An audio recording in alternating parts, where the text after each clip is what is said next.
মানুষের অস্তিত্বও ছিল না, এমন একটা সময় চলে গেছে। মহাবিশ্বে কোটি কোটি বছর চলে গেছে যখন মানুষ বলতে কিছু ছিল না। ছিল না।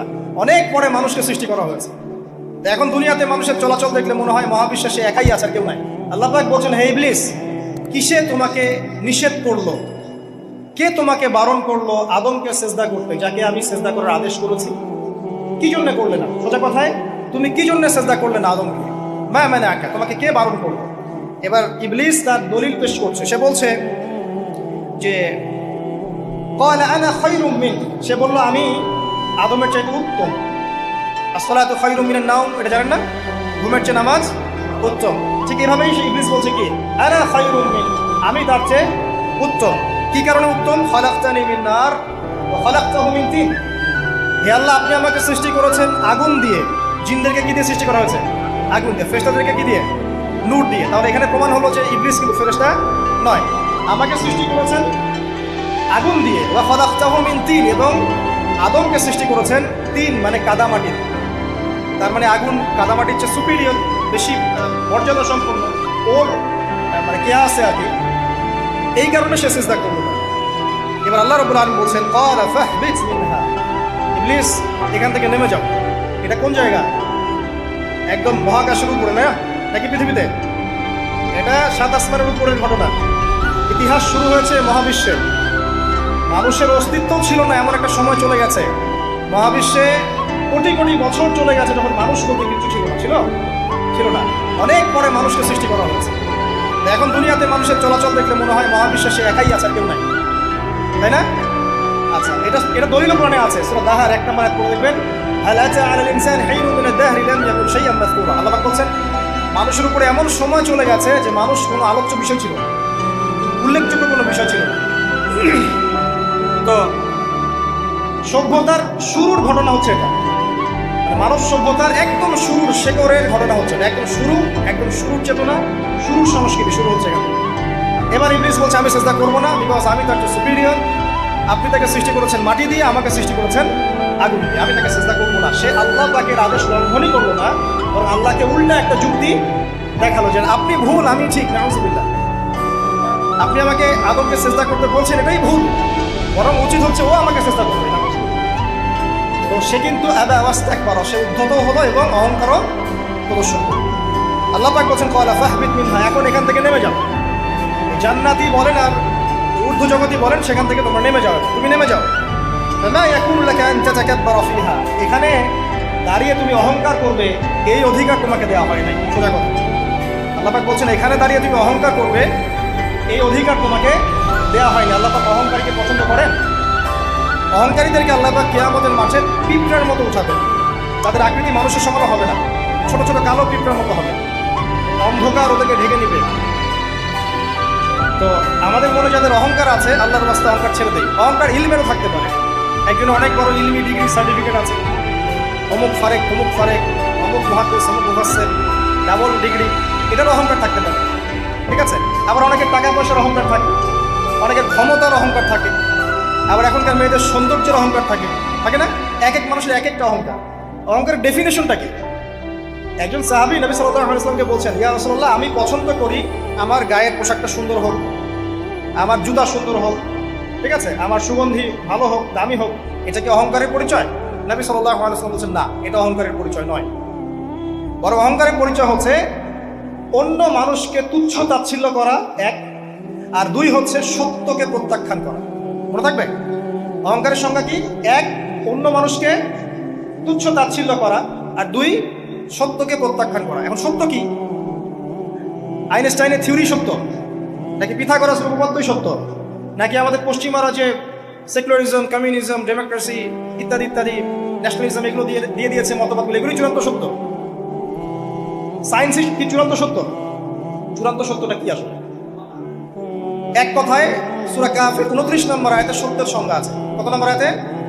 সূরা কাহফের 29 নম্বর আয়াতে আল্লাহ পাক বলেন, ওয়াকুলিল হাক্কু মির রাব্বিকুম, হে নবী আপনি বলে দিন সত্য সেটাই, ন্যায় অন্যায়ের চূড়ান্ত মানদণ্ড সেটাই, হক বাতিলের চূড়ান্ত মানদণ্ড সেটাই। কোনটা? যেটা তোমার রবের পক্ষ থেকে নাজিল হয়েছে। আমাকে বলেন যে রবের পক্ষ থেকে কি নাজিল হয়েছে? একসময় তাওরাত নাজিল হয়েছিল না? ওটাই হক ছিল। ওই সময় কি ছিল? সেটাই হক ছিল। জাবুর ওই সময়ের কি ছিল? হক। ইনজিল ওই সময়ের হক ছিল। এখন কি আছে আমাদের কাছে? কোরআন এবং এর ব্যাখ্যা হচ্ছে হাদিস। কিয়ামত পর্যন্ত কি অন্য কোনো শরীয়ত আসবে? অন্য কোনো নবী আসবে? কেউ যদি বলে যে অমুকে নবী হবে, সে কি মুসলিম না কাফের? তাহলে কোনো সন্দেহ আছে? যদি কেউ দাবি করে যে মুহাম্মদ সাল্লাল্লাহু আলাইহি ওয়াসাল্লাম শেষ নবী নন, আরো নবী আসতে পারে, নাউজুবিল্লাহ, এবং এই কুফরি আকীদায় বিশ্বাসীকে কেউ যদি কাফের মনে না করে, সেও কাফের হয়ে যেতে পারে। বুঝতে পারছেন? আসেন, তো অহংকারের সংজ্ঞাটা আমরা জেনে নিলাম যে সত্যকে প্রত্যাখ্যান করা, আল্লাহর ওহীকে প্রত্যাখ্যান করা, মানে কোরআন এবং সুন্নাহ থেকে সরে আসা, এটাকে মিথ্যা মনে করা, বা অন্য কোনো মতবাদকে কোরআন সুন্নাহর সমকক্ষ মনে করলেও কুফরি হয়ে যাবে। এরকম মনে করে অন্য একটা মতদর্শ, একটা দর্শন, একটা ফিলোসফিক্যাল থট বা একটা স্কুল অফ থট কোরআন সুন্নাহর চেয়ে ভালো নয় কিন্তু কোরআন সুন্নাহর সমমানের, এটাও যদি কেউ মনে করে কাফের। কথা কি বুঝতে পারছেন? এটা হচ্ছে অ্যাবসলিউট ট্রুথ, মানে এটা সত্যের একদম সর্বোচ্চ স্টেজ, এর উপরে আর কিছু নাই। ভুলে গেছিলাম ভাই। আচ্ছা, এবার আসেন, আমরা অহংকারের সংজ্ঞা জানলাম, সত্যের সংজ্ঞাও জানলাম। এখানে ইবলিস কি করছে? সে অহংকার প্রদর্শন করছে। সে আল্লাহকে বলছে আপনি ভুল, আমি ঠিক। আদমকে সে তুচ্ছ তাচ্ছিল্য করলো এবং সত্যকে প্রত্যাখ্যান করলো, দুটোই কিন্তু ইবলিস করলো এখানে। আসেন, আল্লাহ পাক বলছেন ফাখরুজ, এখান থেকে বের হয়ে যাও হতভাগ। ফাখরুজ মানে উখরুজ মানে বের হও, অতএব ফাখরুজ, এখান থেকে বের হয়ে যাও। ইন্নাকা মিনাস সাগিরিন, তোমার অহংকার করার কোনো সুযোগ নাই এখানে, তুমি তো ছোট পুত্র। ইন্নাকা মিনাস সাগিরিন, সাগির মানে কি? তুমি এখান থেকে, তুমি বের হয়ে যাও এখান থেকে, তুমি একজন ক্ষুদ্র সত্তা, তোমার এখানে অহংকার করার কিছু নাই। কলা, এবার ইবলিস বলছে, এই জায়গাগুলো খুব ভালো করে শোনেন, আমাদের লেকচারের আসল জায়গায় কিন্তু যাবে। যদি আড়াইটা পর্যন্ত লেকচারটি কোনো সমস্যা আছে? আচ্ছা, তাহলে বসে থাকেন, খাওয়া দাওয়া করে আসলেন তো? আচ্ছা, কলা, এবার ইবলিস বলছে আনজিরনি, শোনেন, ইবলিস বলছে আনজিরনি, হে আল্লাহ আমাকে অবকাশ দিন। কি বলছে? আমাকে অবকাশ দিন। ইলা ইয়াউমি ইউবআসুন, যেই দিন আপনি কিয়ামত ঘটাবেন, যেদিন সবাইকে পুনরুত্থিত করবেন, ওই দিন পর্যন্ত আমাকে অবকাশ দিন। সূরা বাকারায় আছে, অন্য সূরায় আছে, রব্বি আনজিরনি ইলা ইয়াউমি ইউবআসুন। ইবলিস বলছে হে আমার রব। কি বলছে ইবলিস? হে আমার রব। ইবলিস কি তাহলে আস্তিক না নাস্তিক? কথা বলেন, ইবলিস কি আস্তিক না নাস্তিক? আস্তিক। ইবলিস বলছে যে ইয়া রব্বি, রব্বি হে আমার রব, হে আমার প্রতিপালক। আল্লাহকে ইবলিস বলছে হে আমার প্রতিপালক, আনজিরনি আমাকে অবকাশ দিন, ইলা ইয়াউমি ইউবআসুন, কিয়ামত দিবস পর্যন্ত, বা যেদিন আপনি পুরো মানব জাতিকে উঠাবেন কবর থেকে, আবার ওই দিন পর্যন্ত আমাকে অবকাশ দিন। তার মানে কিয়ামত যে হবে এটা নতুন করে লেখা হয় নাই, সভ্যতায় হিস্ট্রি শুরু থেকে কিয়ামত ছিল। কথা বুঝতে পারছেন? ফেরেশতারাও জানতেন যে একদিন মহাবিশ্ব ধ্বংস হয়ে যাবে। যখন পৃথিবীতে মানুষকে পাঠানো হয়নি তার আগেই ফেরেশতারা জানতেন, আল্লাহ পাকের ইলমে ছিল এবং তিনি এটা ফয়সালা করে দিয়েছিলেন যে একদিন এই পুরো মহাবিশ্বই ধ্বংস হয়ে যাবে। ইবলিস আগে থেকে জানতো যে কিয়ামত হবে, এই জন্য সে বলছে আমাকে কিয়ামত পর্যন্ত অবকাশ দিন। আল্লাহ পাক এবার কি বলছেন দেখেন, ইবলিস আল্লাহর কাছে চাইলো, আল্লাহ পাক তাও তাকে ফেরত দিলেন না। আর আমরা আল্লাহর কাছে চাইতে এখন হতাশা হয়ে যায় না, দোয়া করতে থাকি আর বলি যে আমার দোয়া তো কবুল হচ্ছে না। আর ইবলিস একটা জিনিস চাইলো, আল্লাহ পাক বললেন ক্বালা ইন্নাকা মিনাল মুনজারিন, যাও তুমি অবকাশ প্রাপ্তদের একজন, তোমাকে অবকাশ দেয়া হলো। এক কথায় তোমার দোয়া কবুল করা হয়েছে, তোমার অবকাশ তোমাকে দেয়া হলো, কারণ আল্লাহ পাক এটা পরীক্ষা করবেন ইবলিসকে দিয়ে, মানব জাতিকে। ক্বালা, এবার ইবলিসের চ্যালেঞ্জ শোনেন, এটাই আমাদের আজকের লেকচারের মূল পয়েন্ট। এই জায়গা থেকে ইবলিস চ্যালেঞ্জ করছে। কি চ্যালেঞ্জ করছে? ফাবিমা আগওয়াইতানি, হে আল্লাহ আপনি যে কারণে আমাকে বিচ্যুত করলেন, আমি আমার যে কৃতকর্মের কারণে আপনার রহমত থেকে বঞ্চিত হয়ে গেলাম, ঠিক আছে, লাআকুদান্না লাহুম সিরাতাকাল মুস্তাকিম, আমি সেই আদমের এবং আদমের সন্তানের সরল পথে ওত পেতে বসে থাকবো। কথাটা ভালো করে বোঝেন। ইবলিস চ্যালেঞ্জ করলো কাকে? আল্লাহকে। যে কারণে আল্লাহ আপনি আমাকে বহিষ্কার করলেন, এখন আমি কি করব? আমি এই আদম সন্তানের সরল পথে, আপনাকে পাওয়ার এই পথে, পথের আনাচে কানাচে আমি ওত পেতে বসে থাকবো। কি জন্য বসে থাকবো? যাতে করে আমি আদম সন্তানকে বিচ্যুত করতে পারি। শুধু তাই নয়, সে আরো বলছে সুম্মা লাআতিয়ান্নাহুম, আমি শুধু বসেই থাকবো না, আমি আদম সন্তানের কাছে আসবো। মিন বাইনি আইদিহিম, তার সামন থেকে আসবো, ওয়া মিন খালফিহিম, আদম সন্তানের পিছন থেকে আসবো, ওয়া আন আইমানিহিম, তার ডান দিক থেকে আসবো, ওয়া আন শামাইলিহিম, তার বাম দিক থেকে আসবো, ওয়ালা তাজিদু আকসারাহুম শাকিরিন, আল্লাহ পাক আপনি তাদের বেশিরভাগকেই শুকরগুজার পাবেন না। কথা কি ক্লিয়ার না? কোনো সমস্যা? ইবলিস কি চ্যালেঞ্জ করলো? আমি শুধু বসেই থাকবো না, ডান দিক থেকে আসবো, বাম দিক থেকে আসবো, সামন থেকে আসবো, পিছন থেকে আসবো, আমি আদম সন্তানকে পথভ্রষ্ট করেই ছাড়বো। আপনি আদম সন্তানের বেশিরভাগকে পথভ্রষ্ট পাবেন। ইবলিসের কথা কি বাস্তব প্রতিফলন দেখা যায় এখন সমাজে? বেশিরভাগ মানুষ নামাজ পড়ে না পড়ে না? বেশিরভাগ মানুষ সুদ খায় না খায় না? বেশিরভাগ যুব সমাজ জেনা করতেছে না করতেছে না? বেশিরভাগ লোক মাদক খাচ্ছে না খাচ্ছে না? পৃথিবীর কোনো জায়গায় আল্লাহর বিধান আছে কি নাই? দুই একটা জায়গায় আছে আই ওয়াশ, শোডাউন। বেশিরভাগ নারী পর্দায় চলে না চলে না? বেশিরভাগ মানুষ রোজা রাখে না রাখে না? বেশিরভাগ মানুষ যাকাত দেয় কি দেয় না? তাহলে ইবলিস যে বললো আপনি বেশিরভাগকেই শুকরগুজার পাবেন না। বেশিরভাগ মানুষ পরকালের সাথে কাজ করে না, দুনিয়ার সাথে কাজ করে। কতজন মানুষ আল্লাহ পাকের দিনটাকে প্রচার প্রসার প্রতিষ্ঠার কথা বলে বা কোরআন সুন্নাহর কথাগুলো মেনে চলে? কতজন মানুষ? বেশিরভাগ লোক মেনে চলে। তাহলে ইবলিস কি সফল না ব্যর্থ? ইবলিসের চ্যালেঞ্জ কি সফল না ব্যর্থ? ইবলিসের কথা সে কিন্তু অক্ষর অক্ষরে পালন করেছে। আর ইবলিসকে আল্লাহ পাক কেন পৃথিবীতে নিয়েছেন? আমাদেরকে পরীক্ষা করার জন্য, যেন আমরা এই সরল পথ থেকে বিচ্যুত না হই। সামনে যান, আরো কঠিন কথা আছে। আল্লাহ পাক বলছেন এখান থেকে বের হয়ে যাও, একদম অপদস্থ লাঞ্ছিত হয়ে এখান থেকে বের হয়ে যাও। তুমি তো চ্যালেঞ্জ করলে আমাকে, ঠিক আছে, কিন্তু যে ব্যক্তি যেই তোমার অনুসরণ করবে, আল্লাহ পাকের কথা শুনেন, যেই তোমার অনুসরণ করবে,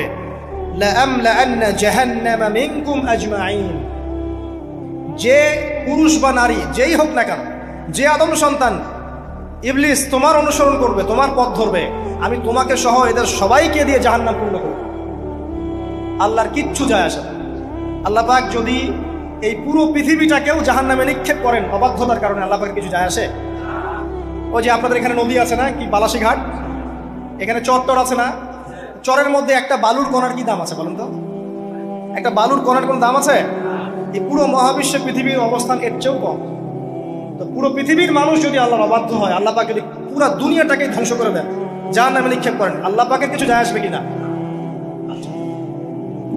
এবার আসেন, এখান থেকে আমরা বুঝতে পারলাম যে ইবলিস একটা তৃতীয় সত্তা। আল্লাহ পাক আদম আলাইহিস সালামকে সৃষ্টি করলেন, নাম শিক্ষা দিলেন, সেজদা করালেন, ইবলিসকে সেজদা করতে বললেন, সে করল। সে চ্যালেঞ্জ করলো উল্টা যে আমি ওর চেয়ে উত্তম, আপনি ভুল, আমি সঠিক। সে অহংকার করলো এবং একই সাথে সে আদমকে পথভ্রষ্ট করার চ্যালেঞ্জও করে বসল। আল্লাহ পাক ঘোষণা করলেন, যদি কোনো আদম সন্তান তোমাকে ফলো করে, তোমাকে সহ তাকে আমি জাহান্নামে নিক্ষেপ করব। ঠিক আছে, এ পর্যন্ত। এবার সামনে আসেন। এবার আল্লাহ পাক আদমকে বলছেন, কাকে বলছেন? আদম আলাইহিস সালামকে বলছেন, ইয়া আদম, হে আদম। তার আগে আদম আলাইহিস সালামের বুকের পাঁজর থেকে কাকে সৃষ্টি করছেন? হাওয়া আলাইহিস সালাম, সভ্যতার ইতিহাসের প্রথম নারী এবং ইতিহাসের সবচেয়ে সুন্দরী রমণী কে? হাওয়া আলাইহিস সালাম। আরেকজন আছেন সবচেয়ে সুন্দরী রমণী, কে? কে বলতে পারবেন? জি না, 100 টাকা পুরস্কার বলেন। হ্যাঁ, নাম কি? মাশাআল্লাহ, ওই ওকে পুরস্কার দিও। কি নাম তোমার? মাশাআল্লাহ, মাশাআল্লাহ। দ্বিতীয় সুন্দরী রমণী, দুজন রমণীকে বলা হয় পৃথিবীর সবচেয়ে সুন্দরী রমণী। আপনি যাদেরকে দেখে সিডিউস হচ্ছেন, যদিও এদেরকে দেখে সিডিউস আর কিছু নাই, কারণ এরা তো সুন্দর না, কোনো দিক থেকে সুন্দর না, না পোশাকের দিক থেকে, না চেহারার দিক থেকে, না ফিজিক্যাল স্ট্রাকচারের দিক থেকে। এদেরকে দেখে তো পাগলও সিডিউস হবে। তো আদম আলাইহিস সালাম এবং আদম আলাইহিস সালামের স্ত্রী হাওয়া আলাইহিস সালাম এবং সারা আলাইহিস সালাম ইতিহাসের সবচেয়ে সুন্দর রমণী। ইতিহাসের সবচেয়ে সুন্দর রমণী কাদের স্ত্রী ছিলেন? নবীদের না অন্য কারো? এই জন্যই বলি, আপনি যদি পবিত্র থাকেন, আল্লাহওয়ালা মানুষ হন, ইনশাআল্লাহ তাআলা আল্লাহ পাক আপনার ঘরে একজন নেককার, পুণ্যবতী, সুশ্রী স্ত্রী দান করবেন। আপনি যদি এইসব অশ্লীলতার গোলক ধাঁধায় পড়ে নিজের ঈমান হারিয়ে ফেলেন, চরিত্র হারিয়ে ফেলেন, সম্ভাবনা খুবই কম যে আপনি একজন দিনদার মেয়ে পাবেন। বরং আপনি এমন কাউকেই পেতে পারেন যে আপনার মতোই। ঠিক আছে, দেখবেন যে আপনি 10 ঘাটের পানি খেয়ে আসছেন, ও দেখবেন 12 ঘাটের পানি খেয়ে আসছে। আল্লাহ পাক আমাদের যুব সমাজকে হেফাজত করুন, আমিন। আল্লাহ পাক এবার আদম আলাইহিস সালামকে বলছেন, ইয়া আদম, হে আদম, উসকুন আনতা ওয়া যাওজুকাল জান্নাহ। আদম শোনো, তুমি এবং তোমার স্ত্রী দুইজন এখন জান্নাতে থাকো। কোথায় থাকো? জান্নাতে থাকো। ওয়া কুলা মিন হাইসু শি'তুমা, যেখানে ইচ্ছা সেখান থেকে খাবার খাও। জান্নাতের নাজ নেয়ামতের কথা তো আপনারা শুনেছেন অনেক, আমি ওইগুলো বলতে যাচ্ছি না, সময় চলে যাবে। যা ইচ্ছা তাই পাবেন সেখানে, যা ইচ্ছা তাই। এমন একটা জায়গা যেটা কখনো কোনো চোখ দেখে নাই, কোনো কান শোনেও নাই। চোখ না দেখলেও, কান না শুনলেও মানুষ মনে মনে অনেক কিছু কল্পনা করে না, এটা কল্পনাও করার সুযোগ নাই। এত উন্নত মানের একটা জায়গা। তোমরা দুজন এখানে থাকো, জান্নাতের যে কোনো জায়গায় যাও, খাওয়া দাওয়া করো, কোনো সমস্যা নেই। কিন্তু ওয়ালা তাকরাবা হাদিহি শাজারা, মানে কি, এই যে গাছটা আছে এই গাছের কাছে যেও। একটা শর্ত খালি দিলাম, গাছের কাছে যেও না। গাছের নাম কি এগুলো আমাদের আলোচনার বিষয় না। বিষয়টা হচ্ছে আল্লাহ পাকের আদেশটা কি। গাছটা আম গাছ হতে পারে, জাম গাছ হতে পারে, কদু গাছ হতে পারে, যে কোনো গাছ হতে পারে, এটা নিয়ে আমাদের কোনো মাথা ব্যথা নাই। মাথা ব্যথা হচ্ছে আল্লাহ পাকের আদেশ, এই গাছের কাছে যেও না, বাস যেও। আচ্ছা, ফাতাকুনা মিনাজ জালিমিন, যদি চলে যাও তোমরা দুজন এখানে, তাহলে তোমরা দুজন কিন্তু জালেম হয়ে যাবে। আল্লাহ পাকের হুকুম অবাধ্য করলে মানুষ কি হয়ে যায়? জালেম হয়। এই জন্য আমরা দোয়ায় বলি আল্লাহুম্মা ইন্নী যালামতু নাফসি, বলি না? হে আল্লাহ, আমি আমার নফসের উপর জুলুম করেছি। রব্বানা যালামনা আনফুসানা, বলি না? আল্লাহ, আমরা আমাদের উপর জুলুম করেছি। তো আমরা যখন পাপ করি মানে আমরা জুলুম করে ফেলছি। তো তোমরা দুজন এই গাছের কাছে যেও না, যদি যাও তাহলে জুলুম করে ফেলবে এবং জালেম হয়ে যাবে। এবার ইবলিস তো আর বসে নাই, সে তো চ্যালেঞ্জ করেছে, করে নাই? আচ্ছা, এবার ইবলিস কি করছে? ফাওয়াসওয়াসা লাহুমা শাইতান, এবং ইবলিস এবার এদের দুজনকে ওয়াসওয়াসা প্রদান করতে শুরু করলো। ইবলিস কি করলো? ওয়াসওয়াসা প্রদান করতে শুরু করলো। ওয়াসওয়াসাটা এমন ছিল যে হাল আদুল্লুকা আলা শাজারাতিল খুলদি ওয়া মুলকিন লা ইয়াবলা। ইবলিস এসে আদম এবং হাওয়া আলাইহিস সালাম তাদেরকে উস্কে দিতে লাগলো যে আমি কি তোমাদেরকে এমন কোনো গাছের কথা বলবো যেই গাছের ফল খেলে তোমরা চিরস্থায়ী হয়ে যাবে, কখনো মরবে না, এবং এমন রাজত্ব পাবে যে রাজত্বের কোনো ভয় নাই। ইবলিসের টোপটা কি দেখলেন? চিরস্থায়িত্বের টোপ এবং কিসের টোপ? রাজত্বের টোপ। এটা সূরা তহার মধ্যে আছে। অন্য সূরায় আছে যে আমি কি বলে দিব এমন গাছের কথা যেই গাছের ফল খেলে তোমরা ফেরেশতা হয়ে যাবে, কখনো মরবে না। তাহলে চিরস্থায়িত্বের টোপ এবং এই যে কিসের রাজত্বের এই যে টোপ, এই দুইটা হচ্ছে মানুষকে আল্লাহর পথ থেকে ডিসিভ করার একটা মানদণ্ড। কথা বুঝতে পারছেন?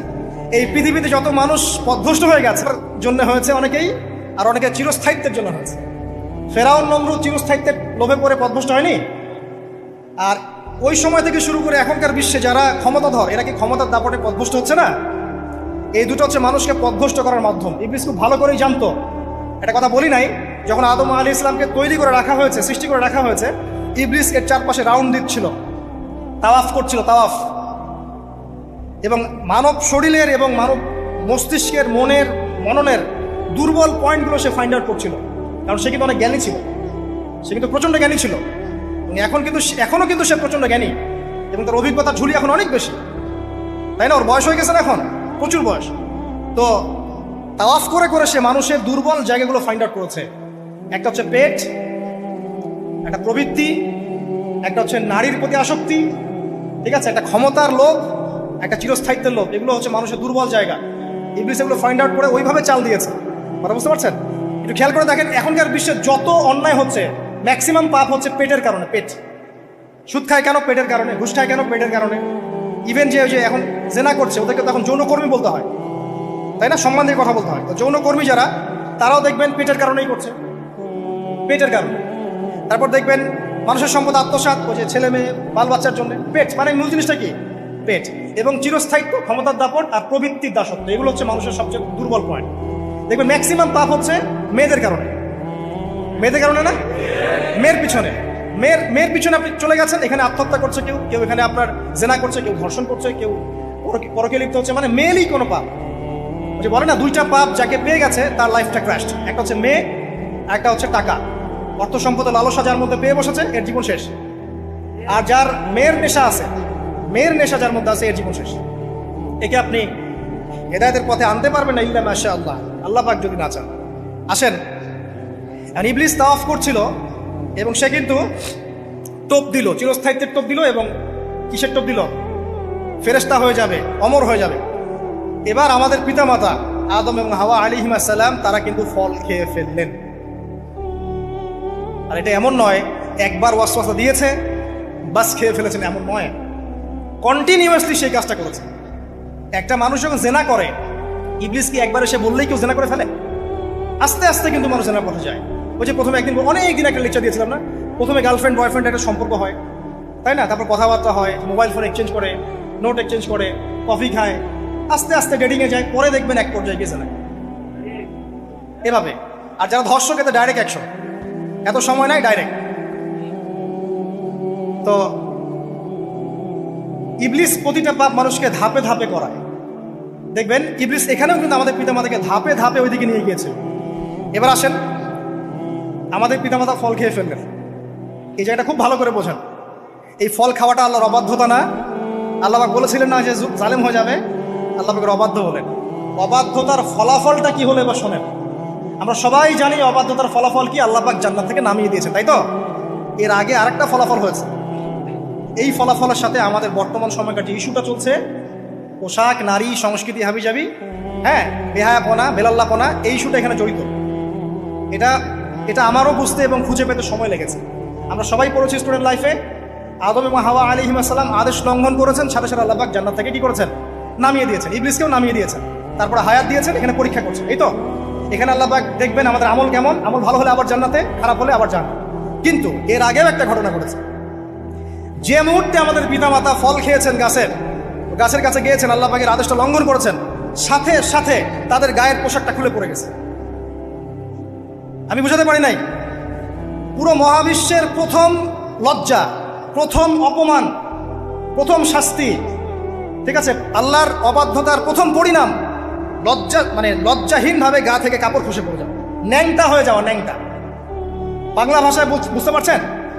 প্রথম শাস্তি, প্রথম অবাধ্যতা এবং প্রথম অবাধ্যতার পরিণতি পুরো মহাবিশ্বে সভ্যতার শুরু থেকে শেষ পর্যন্ত প্রথম অ্যাক্সিডেন্ট, বা এই যে আমরা বলছি পরিণতি, পাপের পরিণতি, অবাধ্যতার পরিণতি, সেটা হলো গা থেকে কাপড় খুলে যাওয়া। এই কথা আল্লাহ পাক বলছেন এখানে, লিইউবদিয়া লাহুমা মা উরিয়া আনহুমা মিন সাওআতিহিমা। ইবলিস তোমাদের পিতামাতাকে এই গাছের কাছে নিয়ে গিয়ে ফল খাইয়ে তাদের গা থেকে পোশাক খুলে ফেলে দিয়েছে। এবার কি বুঝতে পারছেন ইবলিস এখন বিশ্বে কি করছে? ইবলিস সেম কাজটা করছে আমাদের সাথে, আমাদের গা থেকে তারা পোশাক খুলে ফেলে দিচ্ছে। সভ্যতার শুরুর পাপ বলছি না আমরা, এটা আসলে ভুল। সভ্যতার শুরুতে আদম এবং হাওয়া আলাইহিস সালাম যে ভুলটা করেছেন, তার যে পরিণতি হয়েছে সেটা এটা ছিল না যে জান্নাত থেকে পৃথিবীতে নামিয়ে দেয়া, বরং পরিণতি এটা ছিল তাদের গা থেকে প্রথম কাপড় খুলে গেছে, তারা নগ্ন হয়ে গেছেন। ইবলিস সর্বপ্রথম আমাদের বাবা মাকে নগ্ন করেছে প্রলোভন দিয়ে, ক্ষমতার প্রলোভন, চিরস্থায়িত্বের প্রলোভন দিয়ে। আজকের বিশ্বেও কি ইবলিসের দোসররা সেম কাজটা করছে না? আজকের বিশ্বেও কি ইবলিসের মানুষরূপী এই দোসরগুলা সেম কাজটাই করছে না? সেম কাজটা করছে। আমাদের গা থেকে ওরা পোশাক খুলে ফেলছে, এরপর আল্লাহ পাক জান্নাত থেকে নামিয়ে দিয়েছে। আগে কিন্তু এটা হয়নি, আগে পোশাক খুলেছে। এরপর কি হয়েছে জানেন? শোনেন, আল্লাহ পাক ওয়াকালা মা নাহাকুমা রাব্বুকুমা আন হাযিহি আশ-শাজারা ইল্লা আন তাকুনা মালাকাইন আও তাকুনা মিনাল খালিদিন। ইবলিস বলছিল যে তোমাদের রব তোমাদেরকে এই গাছের কাছে যেতে নিষেধ করেছে এই কারণে যে তোমরা এখানে গেলে মালাক হয়ে যাবে এবং চিরস্থায়ী হয়ে যাবে। ওয়া কাসামাহুমা ইন্নী লাকুমা লামিনান নাসিহিন। ইবলিস বলছিল যে আমি আল্লাহর কসম করে বলছি আমি তোমাদের শুভাকাঙ্ক্ষী।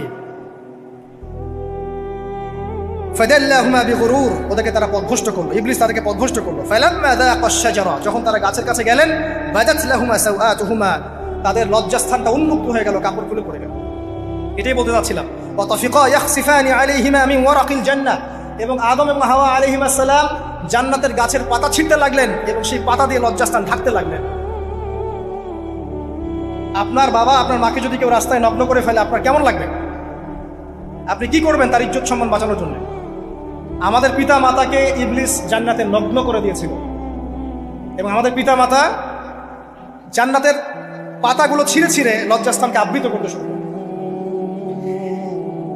ওয়ানাদাহুমা রাব্বুহুমা, এবং আল্লাহ পাক বলছেন এবার আল্লাহ পাক তাদের দুজনকে ডাকলেন, ডেকে বললেন আলাম আনহাকুমা আন তিলকুমা শাজারা, হে আদম এবং হাওয়া, তোমাদের দুজনকে কি আমি বলি নাই যে এই গাছের কাছে যাবে না? ওয়া আকুল লাকুমা ইন্নাশ শাইতানা লাকুমা আদুউম মুবিন, আমি কি তোমাদেরকে বলি নাই নিশ্চয়ই শয়তান তোমাদের স্পষ্ট প্রকাশ্য শত্রু? কলা, এবার তারা তাদের ভুল বুঝতে পারলেন। আল্লাহ পাকের কত দয়া মানুষের প্রতি দেখেন। ইবলিসও আল্লাহর অবাধ্য ছিল, আল্লাহ পাক তাকে বহিষ্কার করে কাফের বানিয়ে দিয়েছেন, চিরস্থায়ী লানত করেছেন। আমাদের পিতামাতাও ভুল করেছেন, বাট আল্লাহ পাক তাদেরকে চিরস্থায়ী জাহান্নামী করেন নাই। আল্লাহ পাক তাদেরকে দয়া পরবশ হয়ে ক্ষমা করে দিয়েছেন। শুধু তাই নয়, আল্লাহ পাক এত মহব্বত করেন আদম সন্তানকে যে তওবা করার যে কালিমাটা, সেই কালিমাটাও আল্লাহ পাক আদম এবং হাওয়াকে শিখিয়ে দিয়েছেন। সুবহানাল্লাহ। কোন কালিমা দিয়ে তওবা করবো, কি পড়বো, এটাও তারা বুঝতে পারছিলেন না।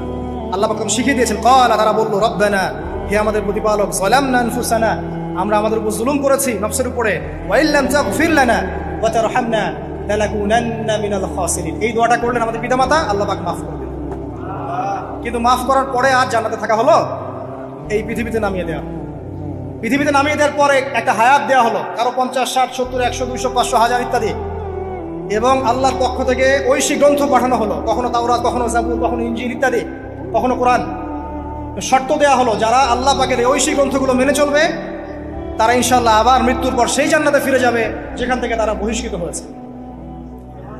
আর যে বা যারাই আল্লাহ পাকের এই আয়াত, নিদর্শন এবং ঐশী গ্রন্থগুলোকে অস্বীকার করবে, এটাকে মিথ্যা প্রতিপন্ন করবে, আল্লাহ পাক এদের সবাইকে জাহান্নাম পূর্ণ করবে ইনশাআল্লাহ।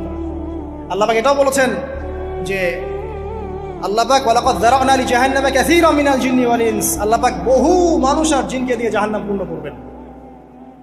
কারণ এই দুই জাতিকে পাঠানো হয়েছিল পৃথিবীতে শুধু আল্লাহর ইবাদত করার জন্য। ওমা খালাকতুল জিন্না ওয়াল ইনসা ইল্লা লিয়াবুদুন, এরা সেটা করে নাই। এই কারণে আল্লাহ পাক হাদিসের মধ্যে জানিয়েছেন প্রতি 1099 জন মানুষকে আল্লাহ পাক জাহান্নামে পাঠিয়ে দিবেন। তবে বেশিরভাগ জান্নাতি হবে এই উম্মতে মুহাম্মাদের মধ্যে। এবার শোনেন, আমাদের পিতামাতার এই পরিণতির পর আল্লাহ পাক যখন আমাদেরকে পৃথিবীতে পাঠালেন, আল্লাহ পাক আমাদেরকে নগ্ন করে পৃথিবীতে রাখেন নাই। সুবহানাল্লাহ। আল্লাহ পাক আসমান থেকে লিবাস পাঠিয়েছেন। এই যে সমাজ বিজ্ঞানের বইগুলোতে লেখা আছে না, মানুষ আগে নগ্ন ছিল, গাছের ছালপাতা পরে থাকতো, তারপরে বন্যপ্রাণী শিকার করতো, গুহায় গুহায় থাকতো। বোগাস, মিথ্যা, বাজে কথা, একদম টোটাল মিথ্যা কথাই। আল্লাহ রাব্বুল আলামিন সভ্যতা শুরু করেছেন নবী দ্বারা, সভ্যতা শেষও করবেন নবী দ্বারা। প্রত্যেক যুগে যুগে সভ্যতার ধারক এবং বাহক ছিলেন নবীগণ। আর আদম আলাইহিস সালাম পৃথিবীতে আসার পর নগ্ন হয়ে থাকেন নাই। আল্লাহ পাক আসমান থেকে লেবাস পাঠিয়েছিলেন। সুবহানাল্লাহ। আল্লাহ পাক আমাদেরকে নগ্ন করে রাখেন নাই। এবার দেখেন আল্লাহ পাক কি বলছেন, ইয়া বানি আদম। আচ্ছা আসেন, ইয়া বানি আদম, হে বনু আদম। কাদেরকে বলছেন? আমাদেরকে। قد أنزلنا عليكم لباسا يواري سوآتكم وريشا, হে বনু আদম, আমি তোমাদেরকে নগ্ন ছেড়ে দিচ্ছি না, আমি তোমাদের জন্য লেবাস আর পোশাক পাঠাচ্ছি, যেই পোশাক দিয়ে তোমরা তোমাদের লজ্জাস্থানকে আবৃত করবে এবং সৌন্দর্য বর্ধন করবে। এটা করছি না আমরা এখন? আচ্ছা, ওয়া লিবাসুত তাকওয়া যালিকা খায়র, আর তাকওয়ার লেবাস, তাকওয়ার পোশাকটা হচ্ছে সবচেয়ে উত্তম। যেমন দেখেন আমাদের সতর কি এই নাভির উপর থেকে হাঁটু নিচ পর্যন্ত না, তাই বলি কি আমরা সবাই এভাবেই ঘুরি? এটা সর্বনিম্ন একটা স্কেল, তাই না? এর উপর আপনি জুব্বা পরছেন, পাগড়ি পরছেন, টুপি পরছেন, বা আপনি হয়তো আরো ঢিলেঢালা কোনো পোশাক পরছেন। এই পোশাকটাকে বলা হচ্ছে তাকওয়ার পোশাক, বা লিবাসুত তাকওয়া যালিকা খায়র। এটা আরো উত্তম। একজন মেয়ের, অনেক আলেম বলছেন যে চোখ, এই চোখটুকু ঢেকে বের করে দেখা যাবে, বলছে না? অনেকে বলেছেন কিনা? কিন্তু এটাও যদি কেউ সামনে জিলবাব দিয়ে ঢেকে রাখে তাহলে কি উত্তম নয়? পর্দার ক্ষেত্রে উত্তম নয়? লিবাসুত তাকওয়া যালিকা খায়র, তাকওয়ার যে পোশাক সেটা আরো উত্তম বেশি। নর্মালি তো পোশাক দিয়েছি, তাকওয়ার পোশাক সবচেয়ে উত্তম বেশি। আল্লাহ পাকের একটা সতর্কবাণী শুনে নেবার, যালিকা মিন আয়াতিল্লাহ, এই পোশাকটা আল্লাহ পাকের নিদর্শন। পোশাকটা কি? আল্লাহ পাকের নিদর্শন। লাআল্লাকুম ইয়াযাক্কারুন, যাতে করে তোমরা স্মরণ করতে পারো। কি স্মরণ করবো? ওই যে আমাদের পিতামাতাকে নগ্ন করে দিয়েছে ইবলিস, এটা মনে রাখতে পারো তোমরা, এটা আল্লাহ পাকের নিদর্শন। ইয়া বানি আদম, হে বনু আদম, লা ইয়াফতিনান্নাকুমুশ শাইতান। এবার শোনেন, আল্লাহ পাক আমাদেরকে বলছেন, হে বনু আদম, লা ইয়াফতিনান্নাকুমুশ শাইতান, শয়তান যেন আবার তোমাদেরকে ফিতনায় ফেলতে না পারে।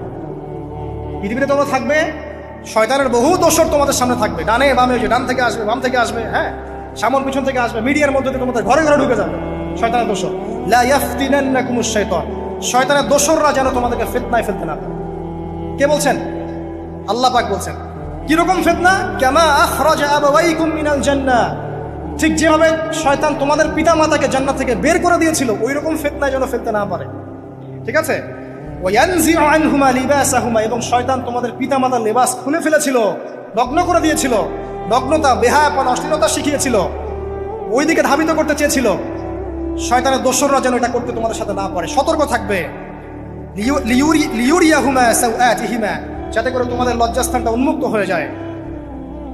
ইন্নাহু ইয়ারাকুম, নিশ্চয় শয়তান তোমাদের সবাইকে দেখতে পায়।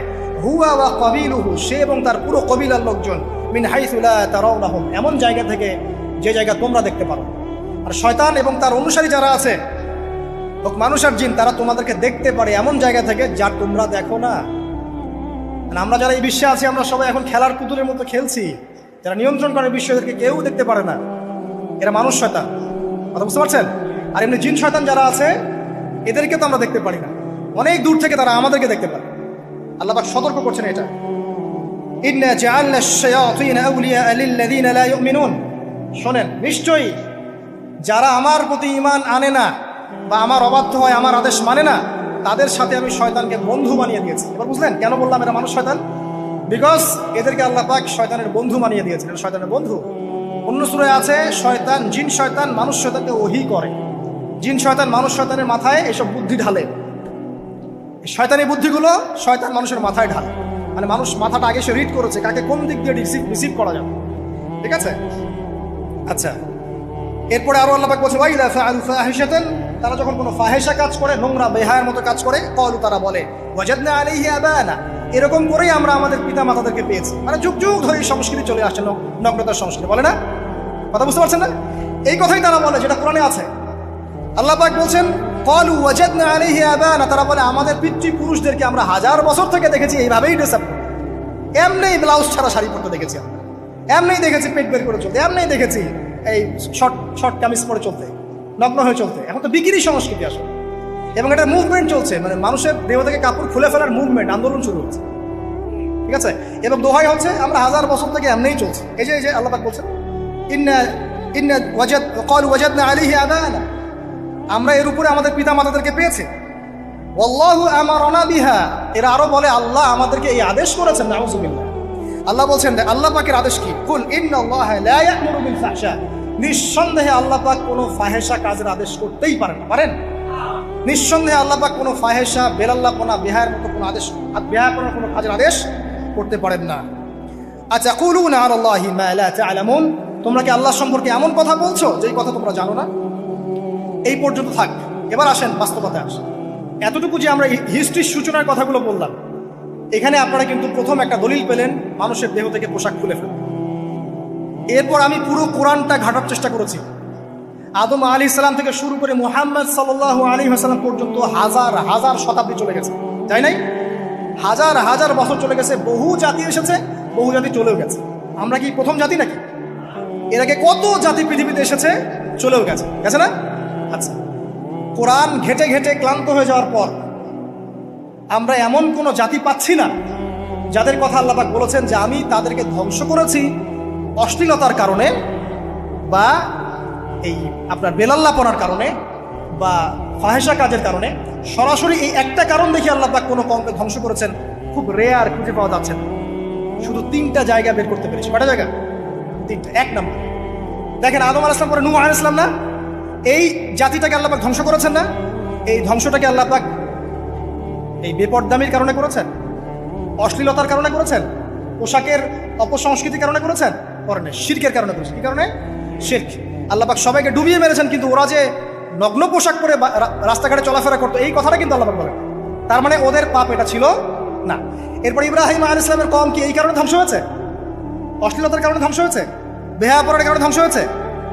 নগ্নতার সংস্কৃতির অপচর্চার কারণে ধ্বংস হয়েছে? না, শিরকের কারণে। আদ জাতি এই কারণে? না। সামুদ জাতি এই কারণে? না। একটা জাতি পাওয়া যায়, তার নাম কওমে লূত। কি নাম? কওমে লূত। এই লূত কওম ছিল সমকামী, তারা মেয়েদের সাথে বিবাহ বন্ধনে আবদ্ধ হতো না, বরং ছেলেদের ছেলে ছেলে জেনা করতো না। এই একটা জাতি পাচ্ছি ইতিহাসে যারা অশ্লীলতার কারণে, ফাহেসা কাজের কারণে, সমকামিতার কারণে, নোংরামির কারণে আল্লাহ পাক পুরো উপরে উঠিয়ে নিচে নামিয়ে ধসিয়ে দিয়েছে। এই একটা জাতি পেলাম। আরেকটা জাতি পাওয়া যায়, তার নাম হচ্ছে বানু ইসরাইল। কি নাম? বানু ইসরাইল। আল্লাহ রাসূল সাল্লাল্লাহু আলাইহি ওয়াসাল্লাম বলছেন যে তোমরা দুনিয়া থেকে বেঁচে থাকো এবং নারীর ফিতনা থেকে বেঁচে থাকো। কারণ বানু ইসরাইল মানে মূসা আলাইহিস সালামের যে কওম ছিল, এই কওমের মধ্যে প্রথম ফিতনা দেখা দিয়েছিল মেয়েদের ব্যাপারে। এই একটা পেলাম যে মেয়েদের কারণে, বেহায়াপনার কারণে, অশ্লীল পোশাকের কারণে, নগ্নতার কারণে একটা সভ্যতাকে আল্লাহ পাক শাস্তি দিয়েছে। 2টা পাওয়া গেল। ঠিক আছে? 1, 2, একটা লূত, একটা হচ্ছে বানু ইসরাইল। ঠিক আছে?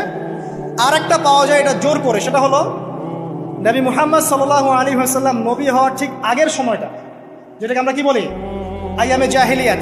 ওই সময়ে মেয়েদের জিনাটা ব্যাপক ছিল, ব্যভিচারটা ব্যাপক ছিল, পরকীয়াও ছিল, বৈবাহিক তেমন কোনো অধিকার ছিল না।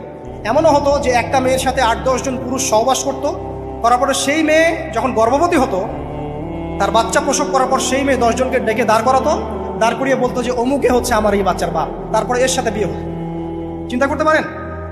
তো নারীদের যে বৈষয়িক অধিকার, ধর্মীয় অধিকার, আপনার পোশাকের অধিকার, শালীনতার অধিকার, সম্পত্তির অধিকার, এগুলো ছিল না ওই সব।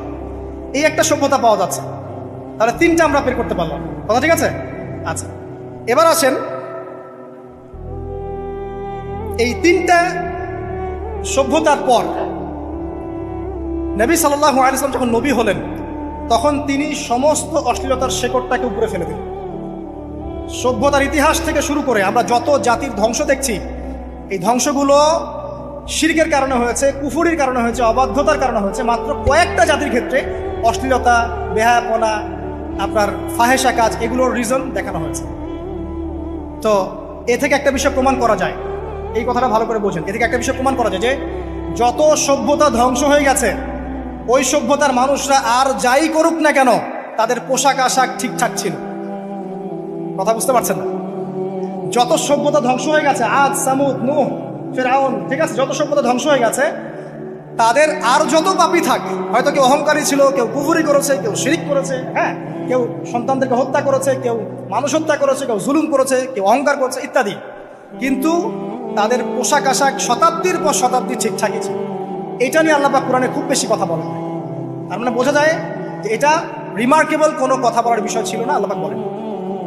অর্থাৎ যুগ যুগ ধরে মানুষের শালীনতার পোশাকটা ঠিকই ছিল, কারণ মানুষ জানতো যে তাদের পিতামাতাকে তাদের পিতামাতাকে ইবলিস নগ্ন করে দিয়েছিল জান্নাতে।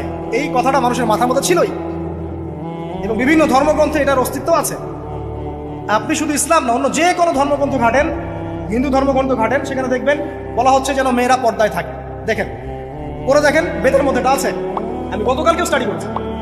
এবং খ্রিস্টান ধর্মগ্রন্থ পড়েন, সেখানে দেখবেন লেখা আছে, ওদের যে ওল্ড নিউ টেস্টামেন্টে আছে, দেখবেন যে যারা মাথার চুল দেখিয়ে বেড়ায়, তাদের শাস্তির কথা বলা হয় যে চুল যেন কেটে দেওয়া। ওদের ধর্মগ্রন্থে আছে। যারা জিউস, যারা পুরো বিশ্বে মুসলিমদেরকে অত্যাচার করে থাকে, এদের ধর্মগ্রন্থেও পর্যন্ত আছে যে যখন ইসহাক আসছিলেন, একজন নারী জিজ্ঞাসা করলেন কে আসছেন, তার ভৃত্য বললেন যে আমার প্রভু আসছেন, তখন তিনি নেমে নিজে একটা ঢিলাঢালা পোশাক করলেন, তারপর সামনে গেলেন। শুধুমাত্র ইসলাম ধর্মে নয়, যত ধর্ম চলে গেছে পৃথিবীতে, সমস্ত ধর্মের মধ্যেই নারীদের শালীন পোশাকের কথাটা বর্ণিত আছে এখন পর্যন্ত। তার মানে যারা এখন অশালীন বিষয়ের দিকে মানুষকে ধাবিত করতে চায়, এদের আসলে কোনো ধর্ম নাই। ধর্মের সাথে এদের কোনো সম্পর্ক আসলে না। আর আমরা কিন্তু কথা বলছি ধর্মের বেসিসে, হোক সেটা হিন্দুইজম বা খ্রিস্টানিজম বা জিউডিজম বা ইসলাম, আমরা ধর্মের বেসে কথা বলছি। এখন যদি কেউ বলে ধর্মতাত্ত্বিক কথাবার্তা দিয়ে এসবের দলিল দিবেন না, তাহলে তার সাথে একটা ডিবেট হবে আল্লাহ আছেন কি নাই। যদি আমরা ডিবেটে জয়লাভ করি, হ্যাঁ আল্লাহ বলে একজন আছেন, তাহলে আল্লাহ পাকের বিধান কোনটা, এখন চলমান সর্বশেষ বিধান কোনটা, এটাতে আসতে হবে ডিবেট। ডিবেট 1 আল্লাহ আছে কি নাই, ডিবেট 2 আল্লাহ পাকের সর্বশেষ ধর্মগ্রন্থ কোনটা। এই তো, এই দুইটাতে আমরা যদি জয়লাভ করি, এবং ইনশাল্লাহ আমরা সেটা করবো, এটাতে আমাদের কেউ ঠেকাতে পারবেন ইনশাল্লাহ, এটাই সত্য, তাহলে মানুষের উপর ওয়াজিব হয়ে যাবে এটার উপর আমল করা। এখন আমরা এর বেসিসে দেখবো কোনটা ঠিক কোনটা বেঠিক, তাই না, কোনটা সত্য কোনটা মিথ্যা, কোনটা ন্যায় কোনটা অন্যায়, তখন আমরা এর বেসিসে দেখবো, অন্য কোনো ভিত্তির বেসিসে দেখবো। এখানে চেতনা, যুগ যুগ ধরে চলে আসা সংস্কৃতি, আমাদের বাপদাদা দোহাই, এইসব ইস্যু টানা যাবে না। বেস হবে কি কোরআন এবং সুন্নাহ, এবং অন্যান্য ধর্মগ্রন্থগুলো যদি ওটাতে রাজি থাকে ওটাতেও, কারণ প্রত্যেকটা ধর্মগ্রন্থেই বলা আছে শালীনতার কথা, লম্বা ঢিলাঢালা পোশাকের কথা, হোক সেটা হিন্দুইজম বা খ্রিস্টানিজম বা জুডিজম। পরে দেখেন, না থাকলে আমার কাছে আসেন, প্রতিটা ধর্মগ্রন্থে এটা কথা লেখা আছে। এবার আসেন, সর্বশেষ নবী মুহাম্মদ সাল্লাল্লাহু আলাইহি ওয়াসাল্লাম যখন নবী হন, আরবের ওই চিত্রটা, জেনা, ব্যভিচার, পরকীয়া, অশ্লীলতা, এটাকে সমূলে উপরে ফেলে দেন 23 বছরের মধ্যে। 23 বছরের নববী জীবনের পরে সেখানে কোনো জেনা আছে, কোনো বেপরদামি আছে, কোনো ব্যভিচার আছে, কোনো সুদ আছে, কোনো শিরক আছে, কোনো মাদক আছে? যেগুলো আছে খুবই অল্প, যেটা আছে সেটা কি খুবই অল্প, এটা কিন্তু ধরা যায় না। 2-1টা অ্যাক্সিডেন্ট হতেই পারে। সাহাবীদের যুগেও নামাজ পড়তে গিয়ে কোনো একজন দেখা গেছে অ্যাক্সিডেন্ট হয়ে গেছে, জেনা হয়ে গেছে, এটা তো রেয়ার ঘটনা। এক্সেপশনাল সামথিং কি এক্সাম্পল হতে পারে? যেটা কমন সেটা হচ্ছে এক্সাম্পল। মানে আপনি বলবেন যে মেয়েদের শালীনতার কথা এবং এর কারণে ধর্ষণের সংখ্যা বৃদ্ধি হচ্ছে, এই কথা আপনি যখন বলবেন, কিছু মানুষ আপনাকে বলবে যে তাহলে বোরখাওয়ালা মেয়ে কেন ধর্ষণ হচ্ছে, তাহলে বাচ্চা কেন ধর্ষণ হচ্ছে। আপনাকে বলছি পরিসংখ্যানটা কতটুকু, কেন হচ্ছে সেটা আমরা জবাব দিব। আগে বলছি পরিসংখ্যান কতটুকু। যারা বেপর্দায় চলছে এদের হ্যারাসমেন্টের পরিসংখ্যানটা বেশি না বোরখাওয়ালা মেয়ের পরিসংখ্যানটা বেশি? বলেন। যারা বেহায়ার মতো চলছে, বেপর্দায় চলছে, এদের পরিসংখ্যানটা বেশি নাকি শিশু অ্যাবিউজিং এর পরিসংখ্যানটা বেশি? তাহলে মূল যে জায়গাটা ওইখানে আগে ফোকাস করতে হবে, তারপরে আমরা গৌণ জায়গায় যাব। এবং এই জায়গাটাতে আমরা দলিল বা প্রমাণ হিসেবে পেশ করব মানুষের রুচিবোধের পরিবর্তন, মানসিকতার পরিবর্তন এবং পাশবিক একটা প্রবৃত্তির দাসত্ব। এটা কীভাবে হচ্ছে? এটা পর্নোগ্রাফির কারণে হচ্ছে, এটা পর্নোগ্রাফির কারণে হচ্ছে, মিডিয়ার কারণে হচ্ছে, অবাধ ফ্রি মিক্সিংয়ের কারণে হচ্ছে, যৌন সুশ্রুরির কারণে হচ্ছে এবং যৌনতাকে সহজলভ্য করে দেওয়ার কারণে এই দুর্ঘটনাগুলো ঘটছে। আচ্ছা, আগে আমি আমার পয়েন্টে আসি। নবী সাল্লাল্লাহু আলাইহি ওয়াসাল্লাম যখন এটার শিকড়টা উপরে ফেলে দিলেন, তখন কিন্তু মক্কা, মদিনা, পুরো জাজিরাতুল আরবে আর কোনো বেহায়া পড়ার কোনো শিকড় থাকলো না। আল্লাহ পাক কীভাবে এটা করলেন? পুরো হিস্ট্রির ইতিহাস টেনে দিয়ে আল্লাহ পাক কয়েকটা আদেশ নাজিল করলেন। সেই আদেশটা কোরআন এবং সুন্নাহে আছে। আল্লাহ পাক প্রথমে ছেলেদেরকে বললেন, শোনো, সূরা নূর 30 নম্বর আয়াত। আল্লাহ পাক ছেলেদেরকে বললেন, তোমরা তোমাদের চোখ নিচু রাখো। এটা আমাদের দায়িত্ব, প্রত্যেকটা ছেলের দায়িত্ব। বেগানা মেয়েকে দেখলে চোখটা কি করবে? নিচু করবে। তাহলে আপনি সিডিউসড হবেন, এক কথা। 2 নাম্বার, আল্লাহ পাক আমাদেরকে বললেন, তোমরা তোমাদের লজ্জাস্থানকে হেফাজত করো। কাদেরকে? আমাদেরকে, মানে ছেলেদেরকে। প্রথমে আল্লাহ পাক ছেলেদেরকে বললেন, চোখ নিচু করে রাখো, লজ্জাস্থানে হেফাজত। ঠিক আছে? সূরা বানী ইসরাঈল আল্লাহ পাক বললেন, জেনার ধারের কাছেও যেও না, ধারের কাছেও যেও না। আল্লাহ পাক আরও বললেন, যদি কেউ জেনা করে ফেলে, সূরা নূরে, তাহলে তাকে 100টা বেত্রাঘাত করতে হবে। কয়টা? 100টা। এবং 1 বছরের জন্য তাকে বহিষ্কার করতে হবে। আল্লাহ পাক শাস্তিও দিলেন, শুধু তাত্ত্বিক বিধান দেন নাই, শাস্তিও দিয়েছেন। কারণ শুধু তাত্ত্বিক বিধান দিয়ে হবে? আমি যদি ওয়াজ করে বেড়াই, ভাই মদ খায় না, কোনো শাস্তি না অ্যাপ্লাই করি, তাহলে কি মদ ছাড়বে মানুষ? আমরা যদি বলি হত্যা করা মহাপাপ, দুর্নীতি করা মহাপাপ, মানুষ দুর্নীতি ছাড়বে না যতক্ষণ না শাস্তি নিশ্চিত করা যাচ্ছে। আল্লাহ পাক তাত্ত্বিক কথা শুধু বললেন না, শাস্তিও নিশ্চিত করলেন। তারপর আল্লাহ পাক আরো বললেন, যদি বিবাহিত কোনো ব্যক্তি ব্যভিচার করে, তাহলে তাকে রজম করতে হবে, মাটিতে পুঁতে তাকে পাথর নিক্ষেপ করে হত্যা করে। ঠিক আছে? শাস্তি। এরপরে দেখেন আল্লাহ পাক মেয়েদেরকে বলছেন, এবার মেয়েদেরকে বলছেন, তোমরা মূলত ঘরে থাকো। যদি বাইরের পরিবেশ তোমাদের অনুকূলে না থাকে, তোমরা ঘরে অবস্থান করো। ওয়াকরনা ফি বুয়ুতিকুন্না ওয়ালা তাবাররুজনা তাবাররুজাল জাহিলিয়াতিল উলা। তোমরা মূলত ঘরে থাকো। জাহিলি যুগে মেয়েরা যেভাবে নিজেদেরকে প্রদর্শন করে বেড়াতো, এই কাজটা তোমরা করো না।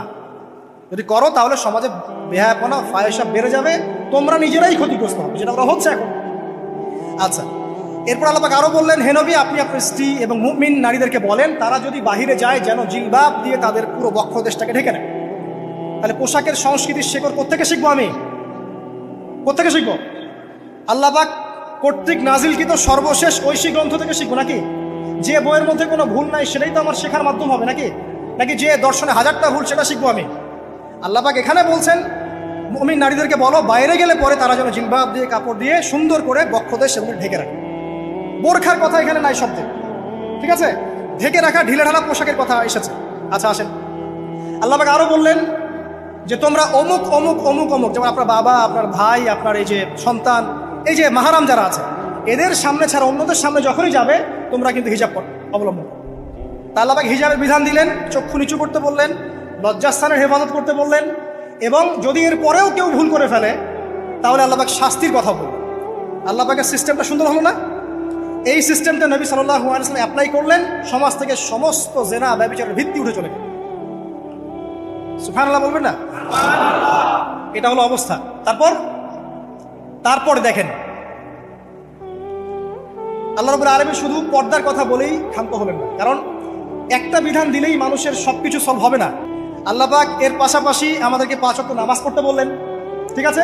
নামাজ পড়লে মানুষ ভালো হবে, নৈতিকতা শিখবে, আল্লাহর সাথে ক্লোজ সম্পর্ক হবে।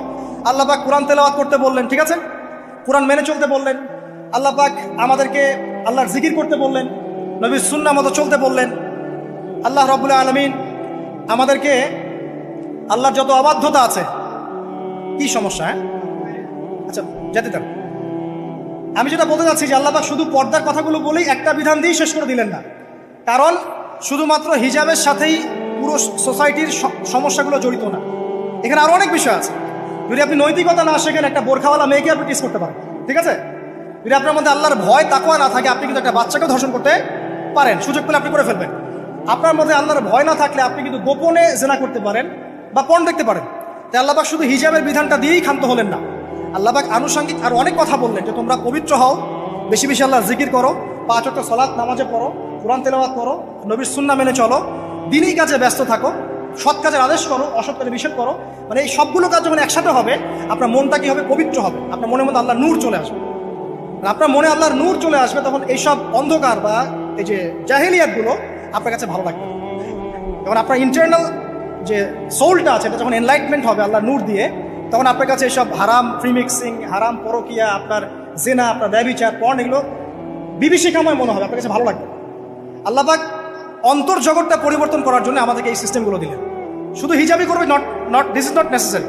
এর সাথে আরো অনেক বিষয় থাকবে। নামাজ, রোজা, হজ, জাকাত, হ্যাঁ, হজ, উমরা, তাসকিয়া, জিকির, আজকার, কোরআন তেলাওয়াত, আমর বিল মারুফ, নাহি আনিল মুনকার, সব একত্রিত হবে।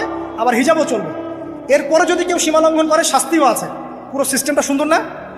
এই সিস্টেমটা যখন আল্লাহ পাক তার রাসূল মুহাম্মদ সাল্লাল্লাহু আলাইহি ওয়াসাল্লামের মাধ্যমে লঞ্চ করলেন আরবের মধ্যে, আরবে না কোনো জেনা থাকলো, না কোনো ব্যভিচার, না কোনো মাদক, না কোনো পর্ন, না কোনো এই যে নারীর অবমাননা, কিছুই থাকবে। একটা মেয়ে 300 মাইল দূর থেকে এসে একা হজ করে চলে যায়, তো কেউ তার দিকে তাকাবে? এমন যুগ চলে গেছে। মহিলা সাহাবী রণকৌশল, মানে যুদ্ধের বর্ম পরে উহুদে যুদ্ধ করেছেন, কেউ তার দিকে তাকায়নি। তাকিয়েছেন? তাকায়নি। এখন ওই যুগটা আপনি দেখেন, রাসূল সাল্লাল্লাহু আলাইহি ওয়াসাল্লামের যুগ, আবু বকর সিদ্দিক, ওমর ইবনুল খাত্তাব, ওসমান আলী, এই খুলাফায়ে রাশিদার স্বর্ণযুগটাকে আপনি দেখেন। ওই যুগে আপনি রেপের হার কত পার্সেন্ট মহিলা রেপ হয়েছে? ওই যুগে কত পার্সেন্ট মেয়ে জেনায় লিপ্ত হয়েছে? ওই যুগে কত পার্সেন্ট ছেলে মেয়ে ধর্ষণ করেছে? ওই যুগে কত পার্সেন্ট নারীর শ্লীলতাহানি হয়েছে? কত পার্সেন্ট নারীকে টিজ করা হয়েছে? কত পার্সেন্ট মেয়েকে মার্ডার করা হয়েছে? কত পার্সেন্ট মেয়েকে যৌতুকের জন্য চাপ দেওয়া হয়েছে? একটু পরিসংখ্যানটা দেখেন আমাদেরকে। সভ্যতা করতে লাফাচ্ছেন। ওই সভ্যতায় যা হয়ে গেছে, নবী সাল্লাল্লাহু আলাইহি ওয়াসাল্লাম থেকে শুরু করে খোলাফায়ে রাশিদুল যুগে যা হয়েছে, এই পার্সেন্টেজগুলোর সাথে বর্তমান পার্সেন্টেজকে মিলবে? ওই যুগে রেয়ার জেনা 2-1টা হয়েছে।